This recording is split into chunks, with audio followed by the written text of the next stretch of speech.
Ito rasti baloy da ying shi.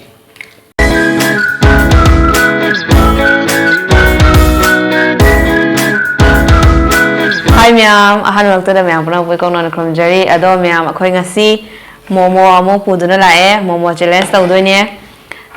Kaya ano kau ngasai ti do? Tra mga. 15 na Ado changam dawa mi gidi segala horen changam dari ko. Murok se ci ando ni ina moda. Murok ci aga 2 minute lairaga duga murok se ID mas mai hola ko. Moda murok sa sana isai sa ando ni ina. Chabang Ngasi ado segala khoi gi chutney aduga segala khoi gi tomato sauce siga ising ising se horen khoi murok sa ga thakna bagi ado di hawar sira. Chabang amade. Chabang amadi mathang next puskaro ina fugai na arsi. Natro. Ai. Chabang haji ki masak ga khweni masak se ga yeng nasi mayam. Jeng nasi. Hawar sira tu dia. Masin counting dor. Hawar sira. 3 2 1. Chutney si lupu dah.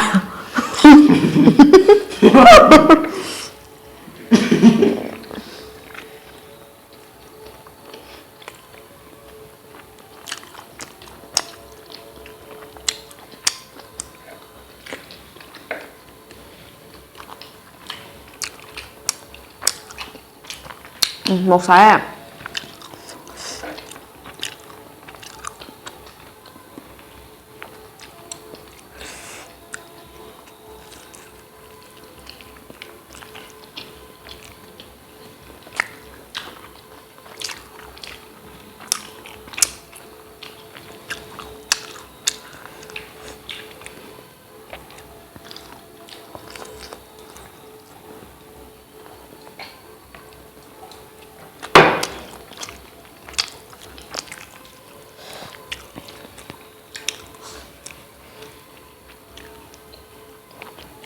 Ibu gede dia gitu deh, ngomong lo mal.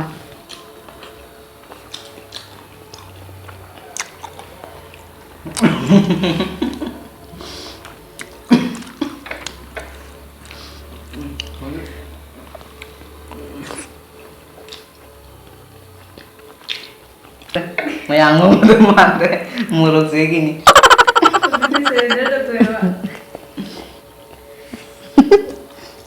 Mayam na komenda justice for me rakada ba.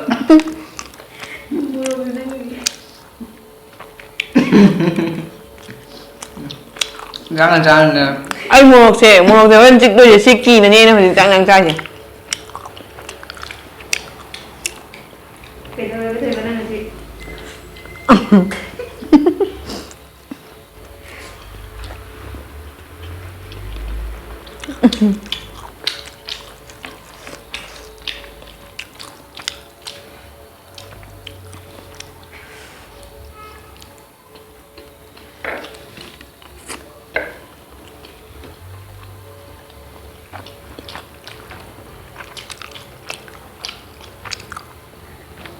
Mau apa nak?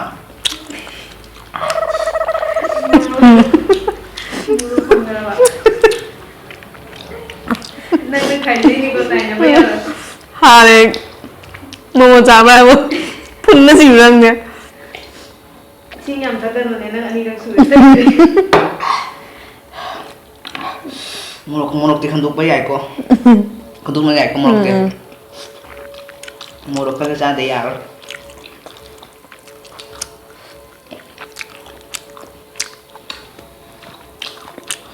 Một sai trận này nhỉ?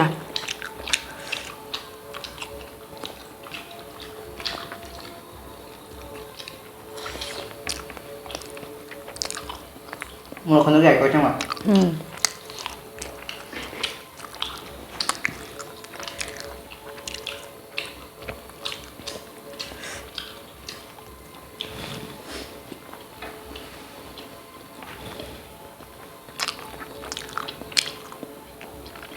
Anh ngầm đâu mà ra.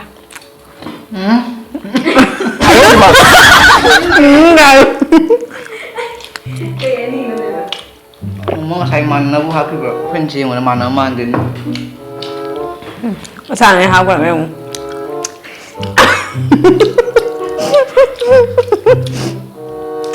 Trang bằng tên đi. Mana mandi nih kan? Mayam minum chai. Tangau khai bukan di chutney chai juga minum chai mayam. Anh đi yang sit nan mà nè. Rồi sao thuộc cái gì mua cả? Sao cho là cái này là mình khơi đi. Just this for me.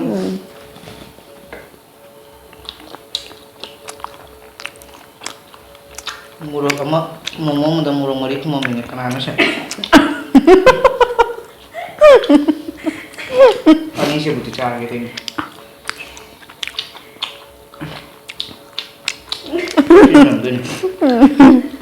Sini deh. Ini tunggu dulu jadi. Cái gì thôi á? Tunggu dulu nanti kayak.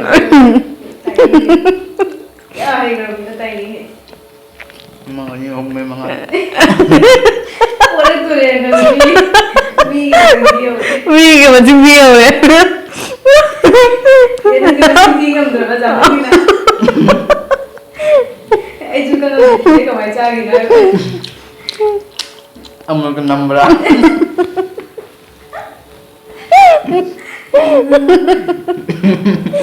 Năm rồi. Đây kan mga saya dik di saya. Kayak ngomong saya sama mau tuh dia. Nggak mau kamu ya. Betul kan? Nang kamu balik di mama. Ay na malu ama mo tahu nggak saya di. Mau trang làm gì? Nuan dah. Aku rasa mau ada bu. Mau trang làm gì? Mình tanya mình trang. Mungkin gitu. Umur udah betul ini. Umur tuh yang cilik gitu ya. Mungkin muruk tapi kan tuh isi muruk jadi kamai cade.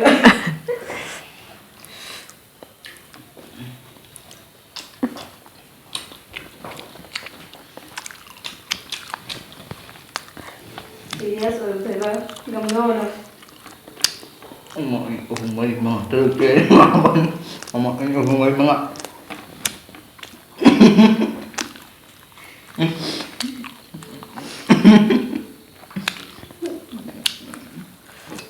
Một cái làm.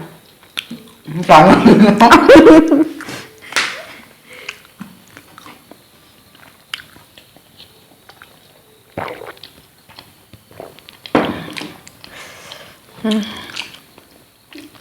Mà nó đi học gì vậy? Mà sao thì giờ đổi nhiều đấy, anh làm gì con mà Đi bạn.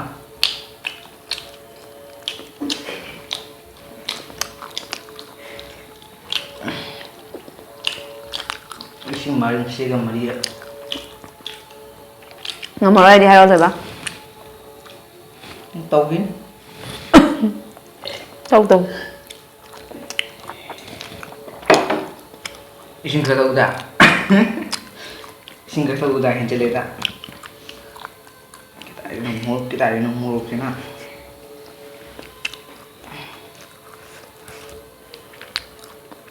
Kamu yang mau dong saya mau nanti sih. Momo challenge से खरा ने Luna वगैरह नहीं ना मोर होते हैं बोलो सोया हाथ चल गया बन Ay mau cari ada yang kan ngahap sedih. Makti mau sabi na maki ngambagi mana ramai. Ay jeng mga kaya mau lagi sih boleh ising ani lagi tak keren. Mayam planning tuh nih. Wah, orang mau muruk kita dah wali. Mayam. Yang dasar dulu muruk tuh lo mana itu. Muruk dasar tuh lo mana itu. một tôi nào là chứ được mua mới đi là chưa đâu rồi chứ không đâu mà làm tôi Không có để đây xuống. Hiền ca chơi tao nữa. anh ấy ra này hề đi nào mà một chút Tuy tuổi nhiên đừng có ra lời xin ngomong tuh dia. Hiền ca chơi sa pugay na sih. nghe không được 1 2 3 4 5 6 7 8 1 2 3 4 5 6 anh là winner Ani ka mata Pukli tuh nak. Sao ngầm đến đấy. Ali kami na wala tina gì, ali kami dyan nung ali ko em. anh là mình sẽ một chút tuổi này chứ Tapi masih deh. Kami kaya muruk. Oh ya deh. Ay jangan nih, jangan nih. Ano tayo ba? Mana sih? Kaunde. 짜실로 대가 나 기절로. 그래봐. 모르고 봅니다.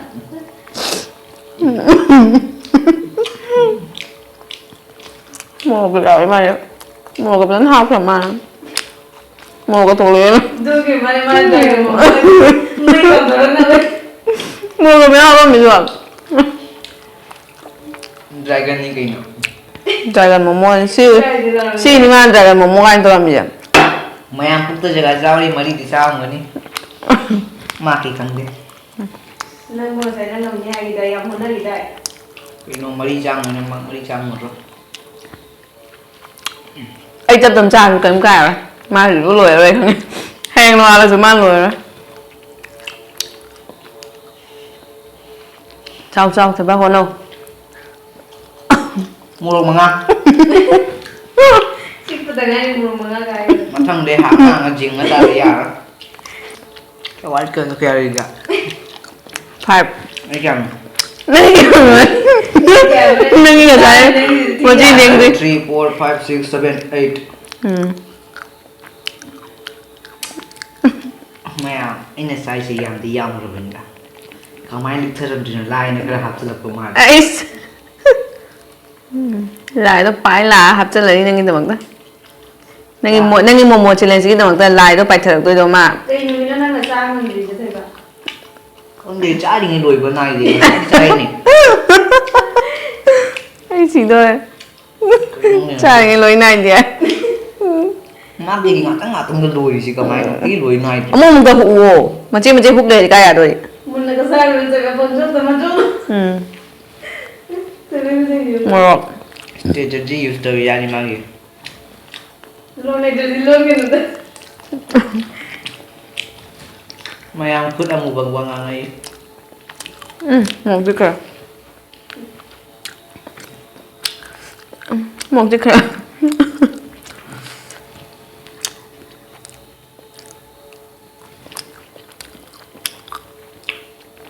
ngầm đi à đã Nang sunga mo try harvest ni nang hani thobe di jere de. thì bố đi cả ngầm Hai je puti ai tung ngam gon. Ba loi de ying. Puk je dang tong no ra.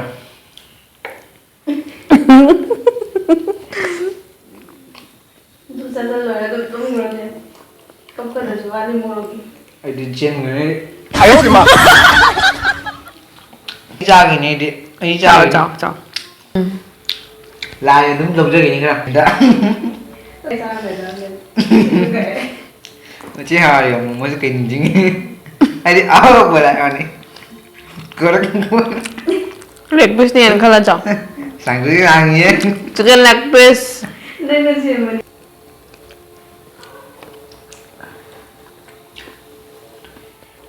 ngầm đi một giờ phải khát biểu Yang zang mình sudah berapa kali sih? Mau apa kalau? ai bị bắt sale bà nữa nè ngầm đi nang một giờ phải khát biểu một giờ phải khát lagi rồi Benar sekali punya. thiên nó một giờ hết thiên một giờ nang phải cha đâu ra Iya. Mulut semua kita ada yang menjadi. Mulut kita gitu. मैं तो रास्ते में जा रहा था गोलगप्पे खा रहा था तुझको मिर्ची लगी तो मैं क्या करूं ôi ba phải kêu ibung à Yang piramida di Singapura. phải kêu मी này support हो रही आई ने मुझे विश्वास था दो एक सिंग ngầm tiếng ngầm thôi tao mi thazaba thuga kan thôi ba कुछ है मोरो करा खंडो की गे subscriber sing na nang mukha rang na jing Iya, patara biga terus lagi. thức năng năng đi chào đó ngầm ra nghe wa di wa da anh đu xem moro to lâu thôi kìa ngam mo lai cha ngam mo lai wa mày ai nó sẽ ta cái đi nói thay cho bên tụi cái đó bên chào chào Karena kita tuh.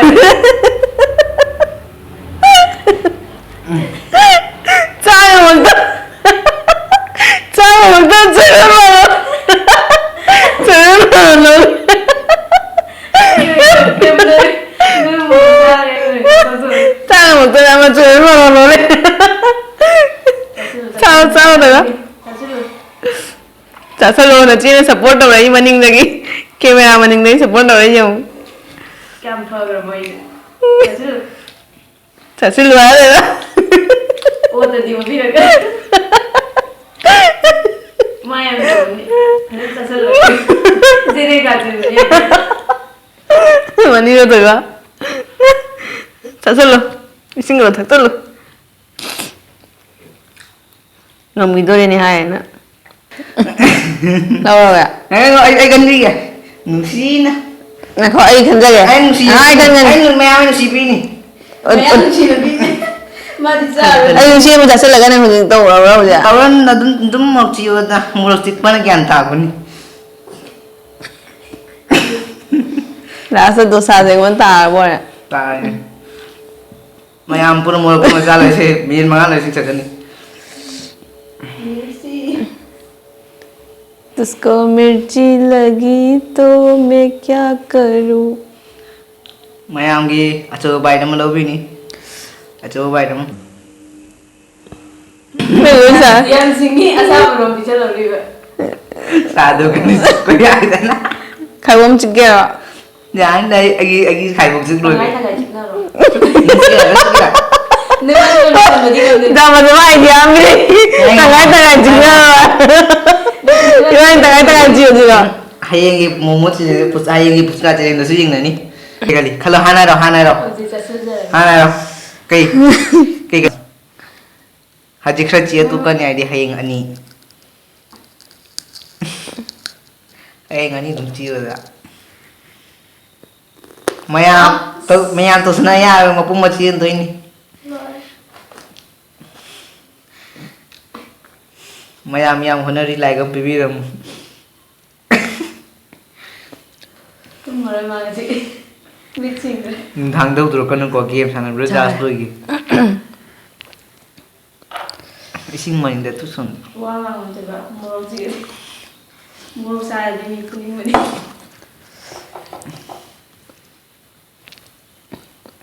chất đi tu năm một giờ nào thung gần nó ninh dragon nào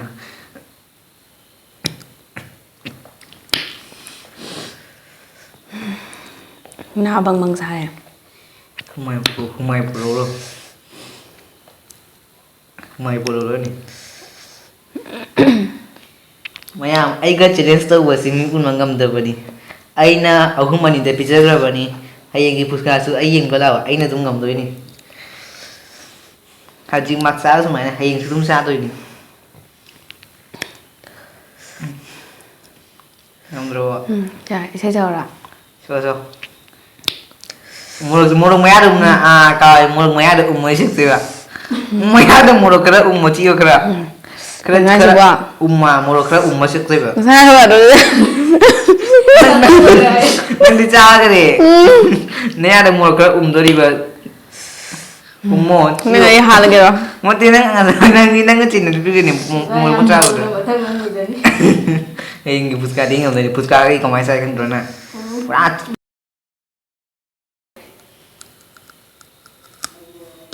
xí rồi ấy y say shak lage ấy momo chara rồi chất đi gì sao ấy moro chajare tum su gọi là năm biro thum sukhara namjare này có gì xin được gài rồi này có ngài cần đâu xin được gài rồi nè cái mồm của sai rồi bỏ mua đây nè sai rồi ngon quá